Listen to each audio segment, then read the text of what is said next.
순복음대학원 대학교 총장 한사무엘 목사님 나오셔서 모세오경 성경 강해가 있겠습니다. 목사님 나오실 때 할렐루야로 하나님께 영광을 돌리며 큰 박수로 맞이하겠습니다. 할렐루야!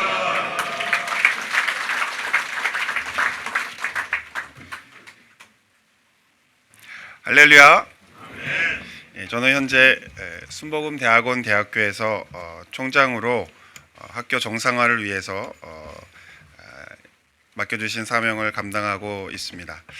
이렇게 오늘 당회장 이용욱 목사님께서 말씀하신 것처럼 새롭게 시작하는 성경 재직교육의 첫 번째 시간을 허락해 주셔서 굉장한 부담을 가지고 서 있는데요. 사실은 제가 이 자리에 설 수 있게 된 것도 다 하나님의 은혜요, 또 우리 당회장 목사님 또 배려하신 뿐만 아니라 우리 교회가 정책적으로 후원해 주신 결과라고 고백을 좀 드리고 감사의 말씀을 드리고 시작을 좀 하고 싶은데요. 제가 대학 청년 때 공부는 하고 싶지만 공부할 수 있는 여건과 형편이 되지 못하여 유학을 가고 싶으나 갈 형편이 되지 못했을 때 조윤기 목사님과 이영훈 목사님께 공부를 하고 싶다라고 편지를 드렸고 공부할 수 있도록 허락해 달라고 말씀을 드렸을 때 허락해 주셨고 또 그 당시에 장로님들께서 공부할 수 있도록 또 배려를 해 주셔서 독일에서 10여 년 동안 공부를 할 수 있도록 교회에서 유학생 장학금을 또 결정해 주신 그 덕분에 공부를 마치고 귀국하여서 현재 한세대학교에서 강의를 하다가 작년 7월에 순복음대학원 대학교에 학교 정상화를 위해서 총장으로 취임하게 되어서 오늘날까지 오게 되었는데 교회에서 뿌린 씨앗들이 지금도 열매를 맺고 자라나고 있음을 말씀을 드리면서 앞으로도 후진들을 위해서 우리 장로님들께서 무럭무럭 자랄 수 있도록 후진들을 위해서 기도해 주시고 물심양면으로 후원해 주시면 우리 교회가 앞으로도 더욱더 풍성한 열매를 맺게 될 줄 믿습니다. 오늘은 이제 첫 시간 창세기의 말씀을 나누고자 하는데요. 먼저 시작하기 전에 한 가지를 좀 말씀을 드리고 싶은데 창세기를 이해하려면 한 가지 우리가 알아야 할 것이 있습니다. 예를 들면 훈민정음이 있습니다. 세종대왕께서 창제를 하신 훈민정음을 다 아실 겁니다. 근데 훈민정음의 그 첫 번째 그 말기에 보면 나란말씀이 둥국에다 문자와로 서로 사맞디 아니할세라고 나오면서 이 훈민정음을 이해하려면 어느 나라가 등장하죠? 중국이 등장하죠. 그 얘기는 뭐냐면 훈민정음을 이해하려면 그 당시에 중국과 한자의 관계 그리고 한글의 관계를 이해해야 왜 세종대왕이 훈민정음을 만들게 됐느냐라고 하는 것을 이해할 수 있게 됩니다. 그 다음 문장에 보면 어린 백성이 자기 뜻을 이루고자 할배이셔도 마침내 제 뜻을 사롭혀지 못하기 때문에 내가 이를 불쌍히 여겨 이를 만들었다라고 세종대왕이 훈민정음 그 앞에다가 서문을 쓰셨던 것을 우리가 알 수 있듯이 창세기도 마찬가지입니다. 창세기 기자가 하나님께서 창세기 기자를 통해서 창세기를 기록하게 하셨는데 그러면 어떠한 환경 속에서 창세기를 기록했는지를 알고 들어가야 됩니다. 왜냐하면 창세기가 기록됐을 당시에 지금으로부터 역사적으로 거슬러 올라가면 예수님까지가 우리가 2000년으로 거슬러 올라가지 않습니까? 2000년으로 올라가고 2000년에서 아브라함 시대까지 또 3000년을 또 올라갑니다. 그러면 지금으로부터 거의 6000년까지 올라가게 되는데 그러면 6000년 전에 도대체 무슨 일이 있었느냐를 우리가 알아야 창세기가 가지고 있는 의미를 알 수 있게 된다는 것을 우리가 생각하게 됩니다. 그래서 오늘 저는 창세기 전체를 이해하기 위해서 그 포인트를 좀 설명을 좀 드리려고 합니다. 왜냐하면 이제 교회를 처음 와서 성경을 하나하나 배우는 그런 기초 수준에서 창세기를 배울 것이 아니라 이제 좀 고차원적인 수준에서 성경을 좀 이렇게 넓게 크게 조망을 좀 해볼 수 있는 그런 시간을 오늘 가져보려고 하고요. 창세기를 읽고 딱 두 가지만 기억을 했으면 좋겠다라고 하는 그 포인트 두 가지를 오늘 함께 나누고 싶어서 왔는데요. 그 말씀을 천천히 한번 나눠볼 텐데, 그러면 창세기는 어디를 중점으로 두고 읽어야 하느냐라고 했을 때 그건 바로 메소포타미아라고 하는 것입니다. 메소포타미아라고 하는 그 PPT를 준비를 했는데요. 메소포타미아라고 하는 것은 지도를 보시면 오늘날 지역, 저기가 왼쪽이 지중해고 옆이 이스라엘이고 그 다음에 오른쪽 하단이 페르시아만, 우리가 잘 알고 있는 걸프, 예전에 그 이란과 이라크의 전쟁이 있었던 그 걸프만이라고 하는 페르시아만인데, 그쪽 지역 뭐 쉽게 이야기하자면 유프라테스 티그리스강 지역을 우리는 메소포타미아 지역이라고 이야기를 합니다. 창세기를 이해하기 위해서는 요 메소포타미아 문명을 이해를 해야 하는데요. 다음 화면에 보면 메소포타 문명이라고 하는 것은 거기에 수메르 문명이 포함이 됩니다.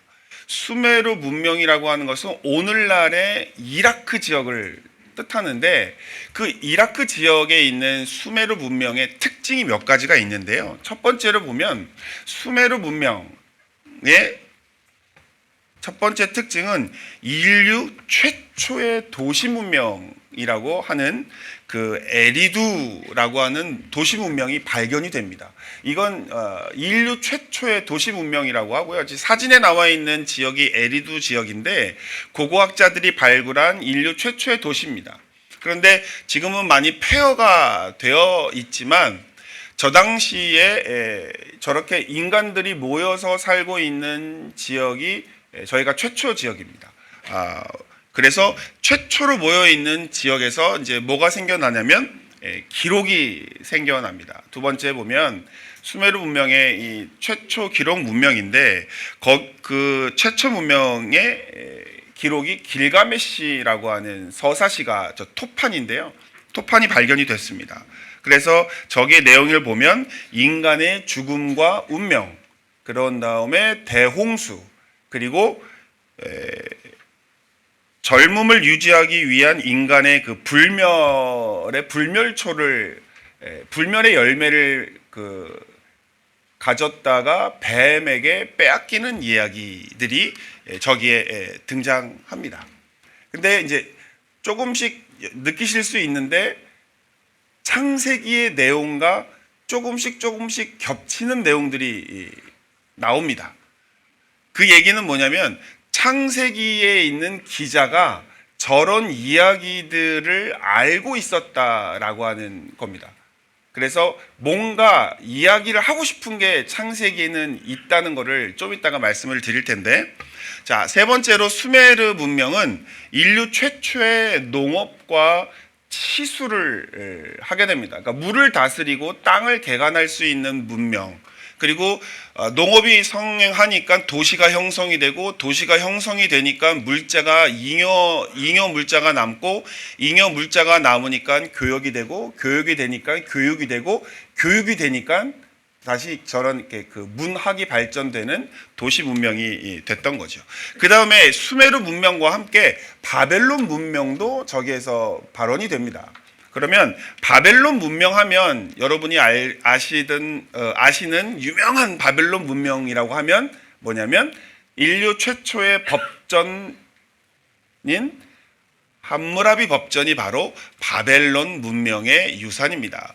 왼쪽은 함무라비 법전의 그 상 위에 있는 오벨리스크라고 하는데, 검정색 그 비문 위에 상단에 있는 그 비석이고요. 비문이고 부조고 옆에 것이 그 오벨리스크 옆면에 있는 그 그 쐐귀 문자의 모양을 사진을 찍어 놓은 것입니다. 요 함무라비 법전에 관련된 내용과 성경에도 유사한 내용이 담겨져 있습니다. 함무라비 법전에는 뭐 눈에는 눈, 이에는 이라고 하는 그런 법전 내용이 있는데 요 내용과 유사한 내용이 성경에도 들어가 있는데 유사하지만 아주 결정적인 차이가 창세기 할 때 펼쳐집니다. 이거는 엄청난 차이입니다. 사람들이 함무라비 법전이 대단하다 얘기하는데 그건 출애굽기에 나와 있는 하나님의 율법이 무슨 내용인지를 잘 몰라서 하는 얘기예요. 사실은 함무라비 법전보다 더 위대한 법전이 출애굽기에 나오는 언약법전입니다. 그건 다음 시간에 제가 설명을 드리도록 하겠고요. 그 다음에 바벨론의 또 하나의 문명의 특징은 바벨탑이라고 하는 것입니다. 저게 오늘날에도 존재하고 있고요. 또 다른 형태로는 지구라트라고 하는 모양의 바벨탑과 원형탑의 바벨탑이 지금도 존재하고 있는데 저 바벨탑이 성경 11장에 창세기 11장에 등장하죠. 바벨탑으로. 그러니까 성경 안에 있는 내용들이 이미 수메르 문명과 바벨론 문명을 살고 있었던 사람들의 사회에서는 이미 익히 알려져 있었던 것들입니다. 그걸 가지고 창세기가 무엇인가를 이야기하고 싶어 한다는 거예요. 오늘 그거를 제가 말씀을 드리도록 할 거고요. 그 다음에 세 번째, 바벨론의 에누마 엘리시라고 하는 그 창조 이야기가 나옵니다. 우주의 탄생에 관한 이야기와 신들의 전쟁과 인간의 창조에 관한 이야기가 토판으로 발견이 됐습니다. 그런데 이 이야기도 창세기의 이야기와 비슷하죠. 인류의 탄생과 또 인간의 창조 이야기가 창세기에서 다루어지는데 최초의 학자들이 그러면 창세기의 이야기와 저 바벨론의 에누마 엘리시의 이야기가 비슷하다라고 해서 혼돈을 가져옵니다. 그래서 창세기 이야기와 바벨론의 이야기가 비슷한 거 아니냐라고 해서 창세기에 있는 내용을 굉장히 폄하하는 운동들이 발생한 적이 있습니다. 그런데 점차 이 에누마 엘리시를 연구하고 창세기를 연구한 결과 사람들이 깨닫게 됩니다. 비슷한 것보다 더 중요한 것이 무엇이냐? 차이점이 있다는 거예요. 에누마 엘리시와 창세기의 가장 결정적인 차이점이 무엇이냐? 그것이 창세기로 하여금 창세기라고 만들어 냈다라고 하는 결론을 냅니다. 그래서 오늘날 학자들은 창세기가 그 당시의 바벨론 문명보다 한 차원, 두 차원, 고차원적으로 높은 하나님의 말씀이다라고 하는 것에 동의를 합니다. 그래서 오늘 저는 무엇이 하나님의 말씀이 그 당시의 문명과 비교했을 때 어떠한 면에서 고차원적인지 그 말씀을 오늘 나눠 드리려고 합니다. 그 다음에 바벨론의 네 번째 홍수 신화를 또 다루고 있습니다.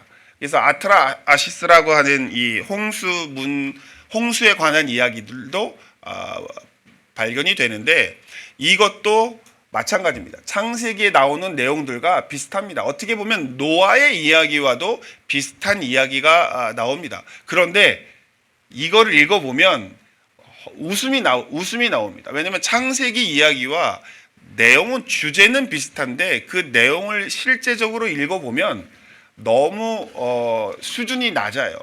이 바벨론의 이야기의 수준이 너무나 낮습니다. 그리고 창세기에 나오는 이야기는 굉장히 고귀합니다. 그래서 비교하면 비교할수록 창세기의 내용이 높아요. 고귀합니다. 그래서 저는 오히려 비교를 자신 있게 해야 된다고 생각합니다. 왜냐하면 자신이 있으면 비교합니다. 자신이 없으니까 비교를 안 하는 건데 저는 그래서 고대 근동의 문화들과 창세기 성경과 내용을 자신 있게 비교해야 된다고 생각합니다. 왜냐하면 비교하면 비교할수록 더 빛이 나기 때문에 그렇습니다. 결론을 이야기합니다. 창세기에서 첫 번째 제가 오늘 두 가지를 말씀을 드리겠는데 한 가지 기억하셔야 될 게 있습니다. 한번 따라해 보시겠습니까? 우리 하나님은 다른 신들과 다르다.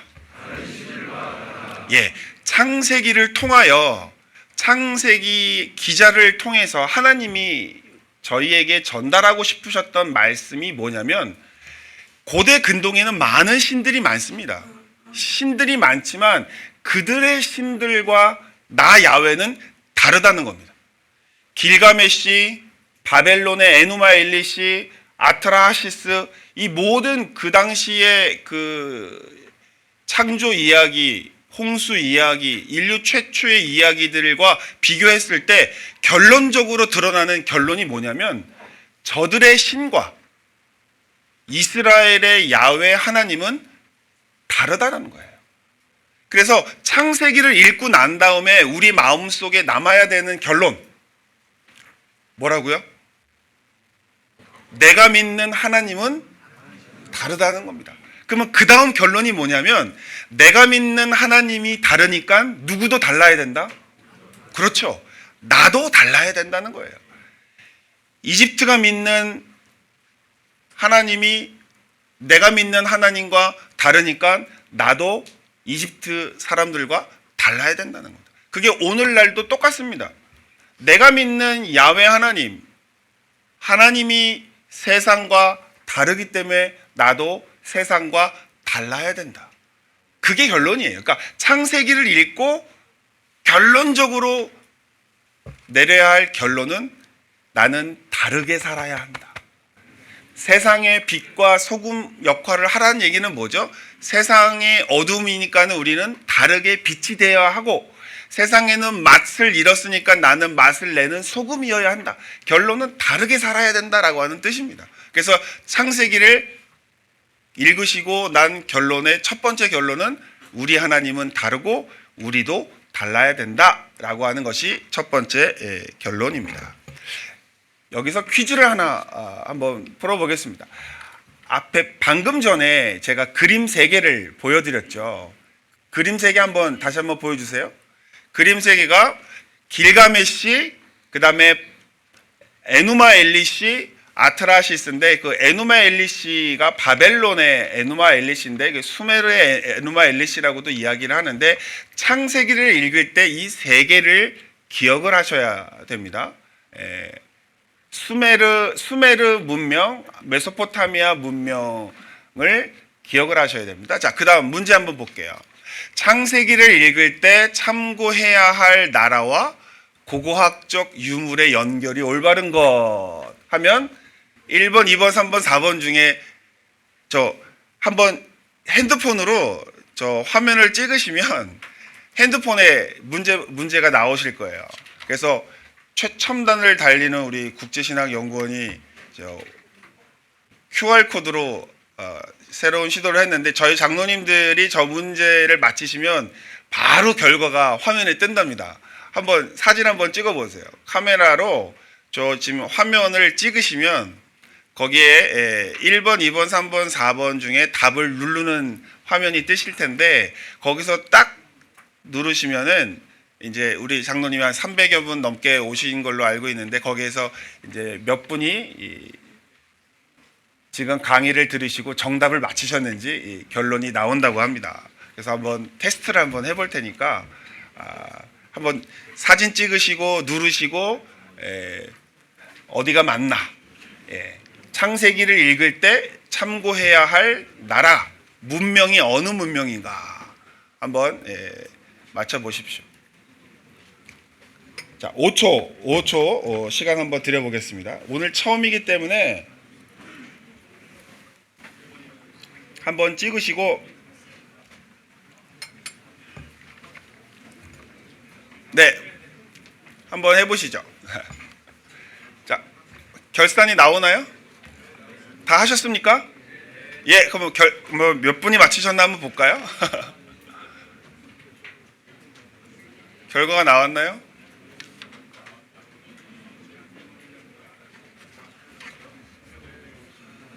와, 파란색이 맞히신 거죠? 와, 엄청 많이 맞히셨습니다. 네, 강의를 잘 들어줘서 감사합니다. 예. 창세기가 왜 신들이 다른지를 잠깐 설명해 드리겠습니다.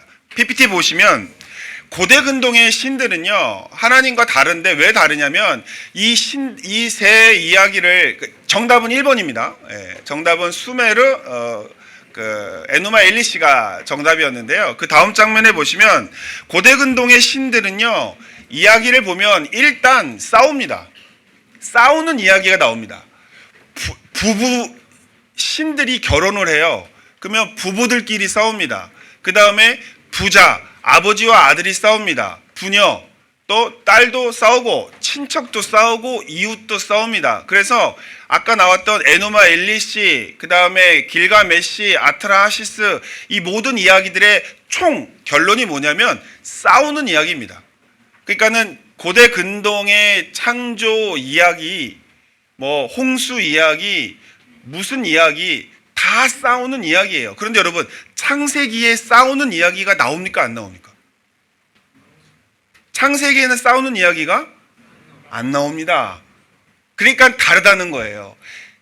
창세기 기자가 그 당시에 있는 이야기들을 다 듣고 보니 한심한 거예요.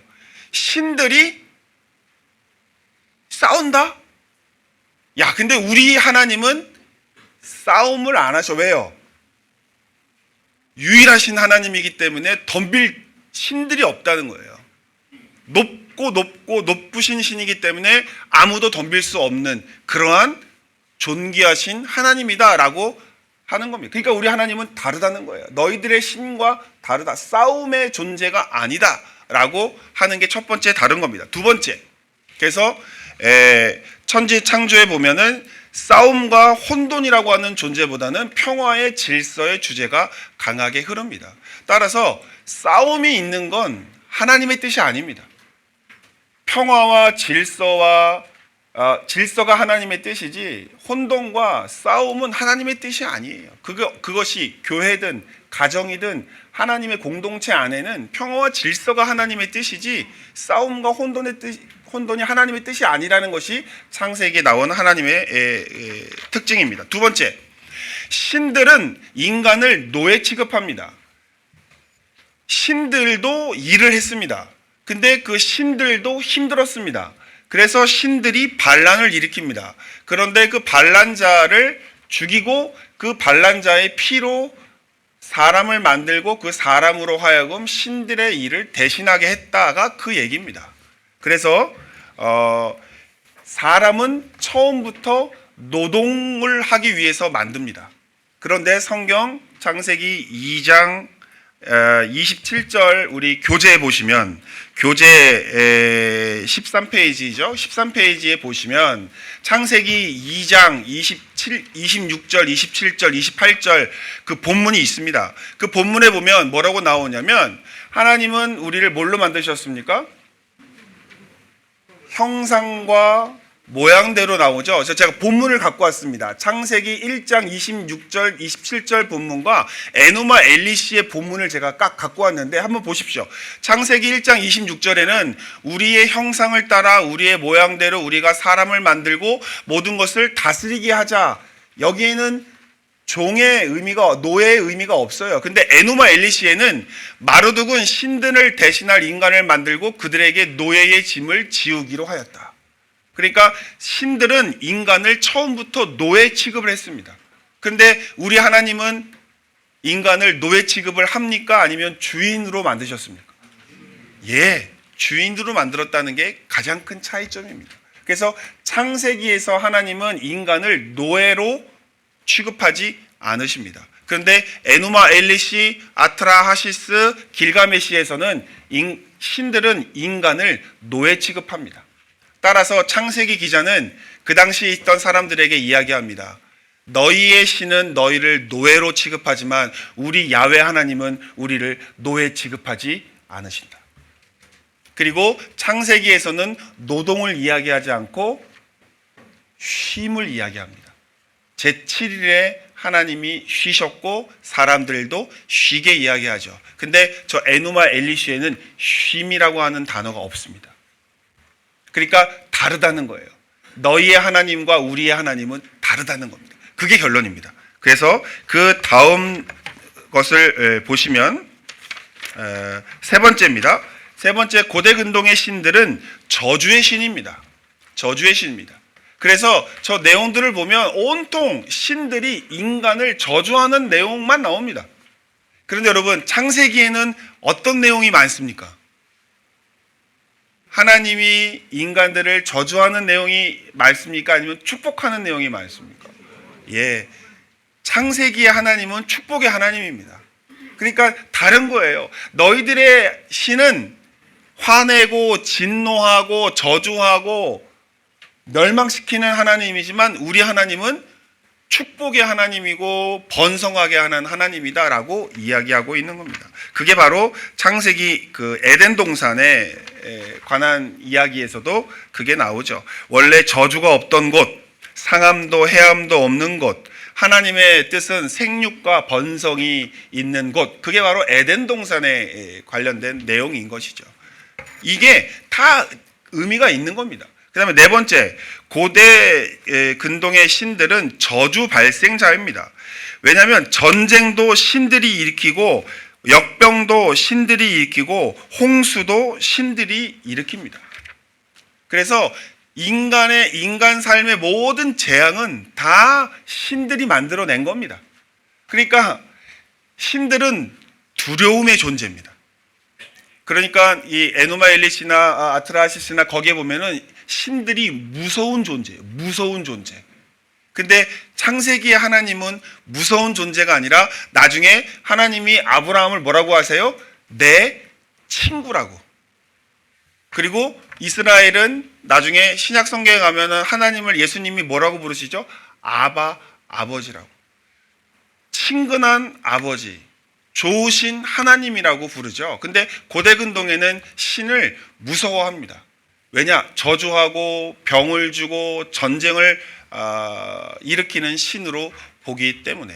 따라서 창세기는 그 당시에 있는 사람들에게 선택권을 주는 겁니다. 자, 너희들이 믿는 신은 이렇게 저주하고 인간을 노예 취급하고 사람들을 힘들게 하는 신이고, 우리의 하나님은 좋으신 하나님이고 인간을 존중하고 그 다음에 축복의 하나님이니 누구를 선택하겠느냐라고 이렇게 전도하는 겁니다. 창세기는 사실은 전도서예요. 사람들에게 창세기 읽어봐봐. 그리고 읽고 난 다음에 너희의 하나님을 택할래? 아니면 우리 하나님을 택할래? 라고 전도하는 전도서가 바로 창세기였습니다. 그러니까 우리 하나님이 다르고 나도 다르다. 너도 우리 하나님 믿어봐 라고 하는 게 창세기의 핵심 내용이었다는 것이죠. 그래서 창세기의 핵심 결론입니다. 1장 28절에 보면 이런 겁니다. 다 같이 함께 봉독해 보겠습니다. 하나님이 그들에게 복을 주시며 하나님이 그들에게 이르시되 생육하고 번성하여 땅에 충만하라. 이게 하나님의 결론입니다. 그러니까 하나님은 좋으신 하나님이고 축복의 하나님이고 은혜의 하나님이라고 하는 것이죠. 이게 첫 번째 기억해야 될 창세기의 결론. 우리의 하나님은 다르다. 따라서 그 하나님을 믿는 우리도 달라야 된다. 이걸 기억하시기 바랍니다. 자, 두 번째. 창세기는 두 종류로 내용이 두 부분으로 나눠집니다. 하나는 창조의 이야기, 그 다음은 아브라함으로부터 시작하는 족장의 이야기로 나눠집니다. 족장의 이야기는 퀴즈 한번 내볼까요? 미리 한번 퀴즈 한번 내보겠습니다. 한번 퀴즈 모양 한번 보여주세요. 자, 창세기에서 믿음의 족장들이 경험한 하나님은 어떠한 하나님이실까요? 아직 내용 안 배웠는데 예상 질문입니다. 예, 사진 한번 찍어 보시죠. 예, 답은 다 아시는 것 같아요. 창세기에서 믿음의 족장들이 경험한 야훼 하나님은 어떠한 하나님이신가? 예, 함께 하시는 하나님이다라고 생각하시는 분들은 사진을 찍고 QR코드로 한번 들어가 보십시오. 이 기록에 남습니다. 당회장님한테 보고가 올라갑니다. 장로님들이 100% 정답 맞추셨다고 결론 사진 찍어서 보여드린다고 하니까 한번 사진 찍어서 한번 맞춰주시고요.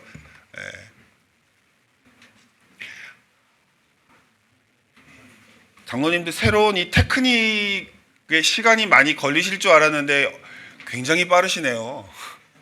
설명 안 드려도 굉장히 빠르시게 하시네요. 자, 한번 결과 볼까요?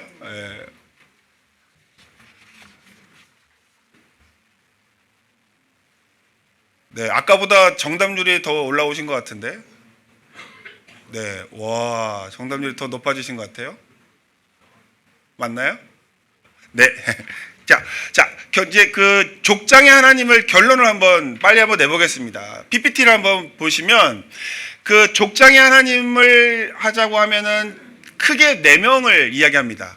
다 아시는 거지만 아브라함의 하나님, 이삭의 하나님, 야곱의 하나님, 그 다음에 마지막에 요셉의 하나님, 이렇게 4명이 나오거든요. 제가 PPT로 만들어 봤는데요. 하면 우리 목사님 보여주시면 아브라함이 평생 동안 돌아다녔던 지역을 중심으로 제가 내용을 만들어 봤습니다. 예. 제가 강의가 끝나면은 오늘 제가 했던 이 강의 안을 우리 다 나눠드리겠습니다. 그러니까 나중에 장로님들 쓰실 수 있도록 우리 국신원을 통해서 다 나눠드리고 드릴 테니까는 그냥 이런 내용이 있구나 한번 보시면 될 것 같습니다. 그 다음에 이삭도 정리를 했어요. 그 다음에 야곱도 평생 돌아다닌 지역을 정리를 하고 요셉도 정리를 했습니다. 근데 결론은 뭐냐면 이 족장들이 한 지역에 멈췄던 사람들이냐 아니면 돌아다녔던 사람들이냐는 거예요. 예, 평생 돌아다녔던 사람들이라는 거죠. 그런데 우리가 너무나도 잘 아는 말, 아브라함의 하나님, 이삭의 하나님, 야곱의 하나님, 요셉의 하나님이라고 하는 이 하나님의 명칭 안에 굉장히 큰 비밀스러운 게 담겨져 있습니다. 뭐냐면 고대 근동의 신들은요, 지방령이에요. 지방령. 근데 이게 우리나라의 귀신들도 지방령입니다. 예를 들면 지리산 산신령이 계룡산 안 나타난대요. 백두산 산신령이 저기 그 지리산에도 안 나타나고 자기 지역에서만 있는 거죠. 왜요? 붙어 있습니다. 나무에 붙어 있거나 땅에 붙어 있거나 어떤 그 지방령이라고 그래가지고 어디 한 곳에 붙어 있습니다. 그래서 예전에 저 어렸을 때 동네에 성황당이라고 있어가지고 거기에 막 빨간 줄 하얀 줄 붙어 있었는데 거기에 밤에 지나다니면 도깨비불 같은 게 막 있다고 그래가지고 동네에 막 못 지나다니고 그 다음에 처녀 귀신 있다고 막 소복 입은 여자들 있고 그랬는데 희한한 건 저쪽 동네 처녀 귀신이 이쪽 동네에는 안 와요. 그렇지 않습니까? 지역신이라는 게 있는 거예요. 그런데 이스라엘의 하나님은 아브라함의 하나님, 이삭의 하나님, 야곱의 하나님, 요셉의 하나님의 특징이 뭐죠? 사람과 함께 한다는 거예요. 지역을 초월한다는 거예요. 이스라엘에 있던, 애굽에 있던, 광야에 있던, 이거는 아브라함에서만 있는 게 아니라 모세에서도, 그 다음에 다윗에서도, 아니면 다니엘에서도, 어느에서도, 그리고 오늘날 우리에게 있어서도 우리가 믿는 하나님은 어느 지역에 붙어 있는 하나님이 아니라는 거예요. 사람과 함께 하시는, 동행하시는 하나님이라는 겁니다. 그게 고대 근동의 하나님과 가장 큰 차이점이에요. 그래서 저는 저희 하나님이 너무 좋은 것이 한국에서 믿었던 그 하나님을 내가 믿었지만 외국에 갔을 때 어머니, 아버님, 친척, 본토, 친척, 아비집을 다 떠나도 내가 의지할 건 하나님이었던 거예요. 왜요?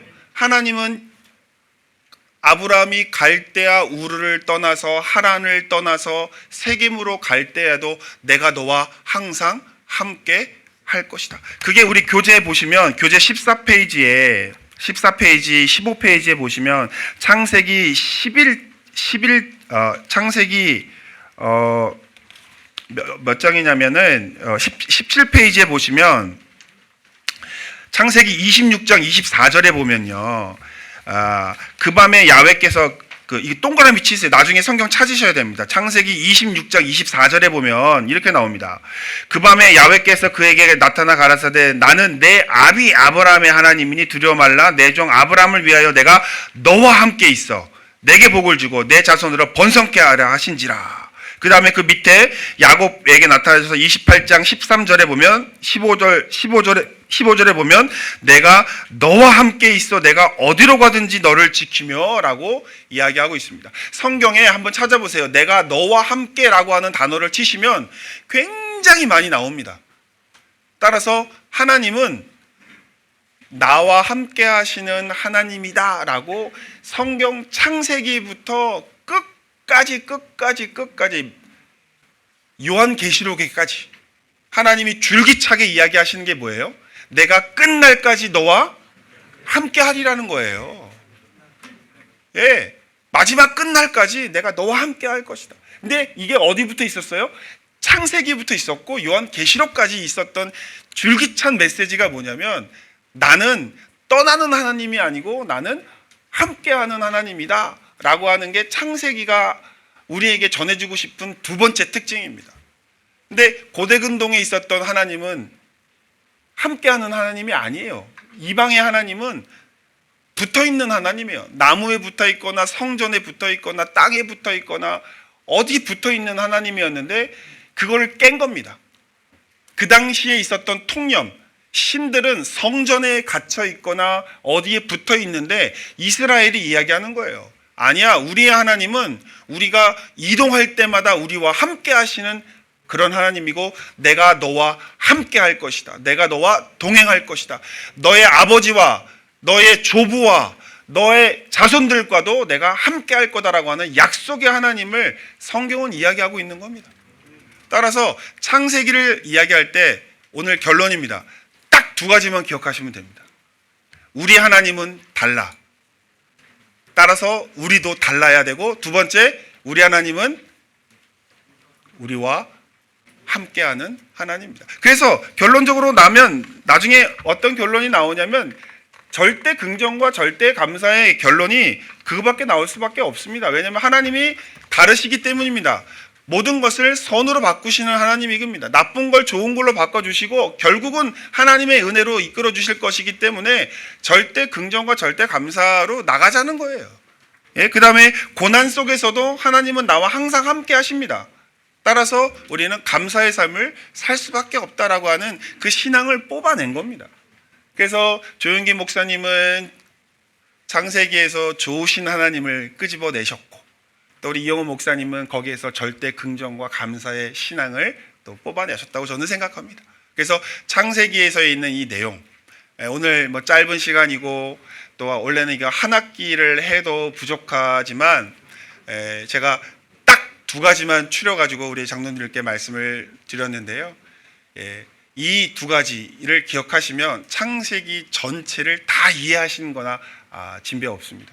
그래서 하나님이 다르시듯 우리도 달라야 되고 하나님이 나와 함께 하시니까 어떠한 고난 속에서도 늘 감사와 순종의 삶을 살아가는 삶을 살아야겠다라고 다짐하시는 또 이 아침이 되시기를 주님의 이름으로 축원드립니다. 아까 기도하겠습니다. 사랑의 하나님 감사합니다. 오늘 또 창세기를 통하여서 하나님이 우리에게 말씀하고 싶으셨던 귀한 내용 살펴보았습니다. 깨닫는 영 또한 귀한 듣는 마음 허락하여 주시니 감사하고 이 말씀을 가슴에 품고 살아갈 때에 늘 동행하시고 복 주시는 하나님의 복이 우리 장로님들의 가정과 자녀와 자손 위에 또한 하시는 일들 위에 충만하게 임하여 주옵소서. 예수님의 이름으로 축복하고 기도 올리옵나이다. 아멘.